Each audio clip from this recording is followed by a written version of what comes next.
Hello students, a very good morning all of you. Welcome back to our YouTube channel St. Thomas International Study Platform. I am your Hindi teacher. Now I am going to teach you Hindi chapter 5.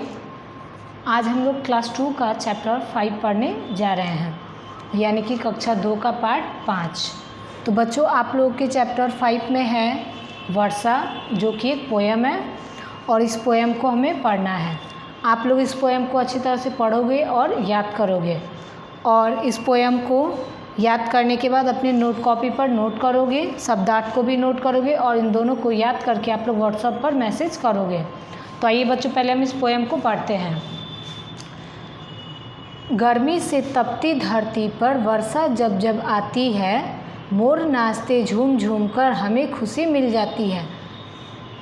इसका अर्थ यह है कि जब भी गर्मी के दिनों में जब भी हमारी पूरी धरती गर्मी से तपते रहती है और उस समय जब वर्षा आती है, तब मोर खुशी से झूम झूम कर नाचने लगते हैं और हमें भी खुशी मिल जाती है।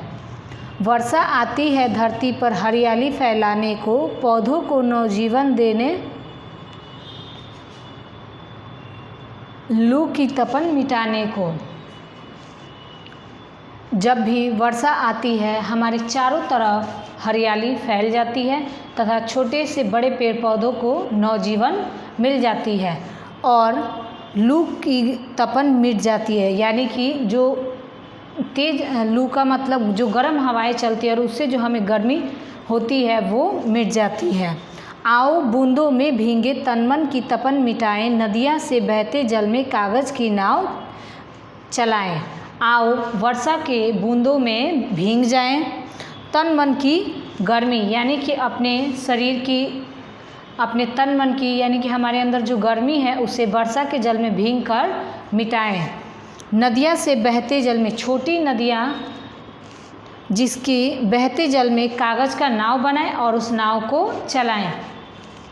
बच्चों, इस कविता का संदेश यही है कि वर्षा ऋतु के आगमन से हमारे चारों तरफ हरियाली तथा नई उमंग छा जाती है। आइए बच्चों, आगे ध्यान देते हैं शब्दार्थ पर।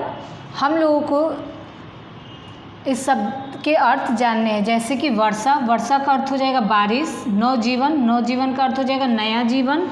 तपन का अर्थ हो जाएगा गर्मी। हरियाली का अर्थ हो जाएगा हरी घास और पेड़ पौधे। लू का अर्थ हो जाएगा बहुत गर्म हवा तथा नदिया का अर्थ हो जाएगा छोटी नदी।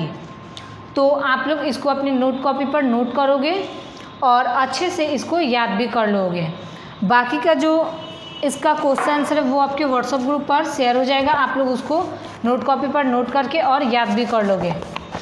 अगला बचता है आप लोग का जो ऑब्जेक्टिव क्वेश्चंस, वो जिनके पास बुक है वो बुक में ऑब्जेक्टिव कंप्लीट करेंगे और जिनके पास बुक नहीं है वो यूट्यूब से वीडियो देखेंगे तथा इस ऑब्जेक्टिव क्वेश्चन को सॉल्व करके यानी कि बनाकर व्हाट्सएप पर सेंड करेंगे।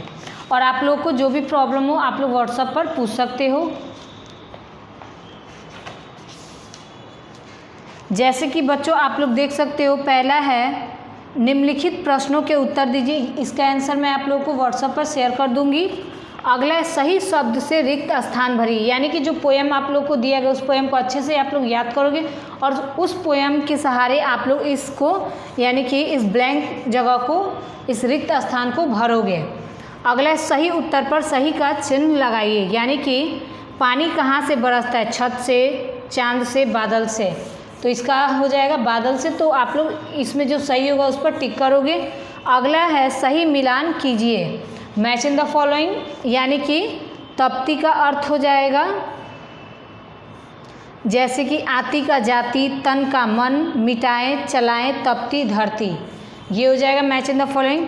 आगे आप लोग देख सकते हो व्याकरण बोध, यानी कि कुछ ग्रामर के क्वेश्चंस दिए गए, जैसे कि कविता में झूम झूम कर शब्द आया है, नीचे इसी प्रकार के कुछ शब्द दिए जा रहे हैं, उनसे वाक्य बनाइए।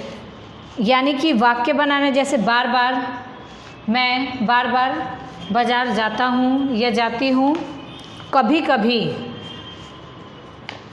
हम कभी कभी अपने आस पड़ोस में घूमने चले जाते हैं, धीरे धीरे, राम हर काम को धीरे धीरे करता है। तो तो ये हो जाएगा आप लोगों का। आप लोग इस वर्क को कंप्लीट करोगे और व्हाट्सएप ग्रुप पर शेयर करोगे।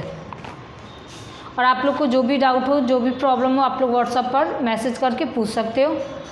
बच्चों, मैं आशा करती हूँ कि आप लोग अपने घर पर स्वस्थ हो, सुरक्षित हो और अच्छे से पढ़ाई कर रहे हो। Thank you students, all the very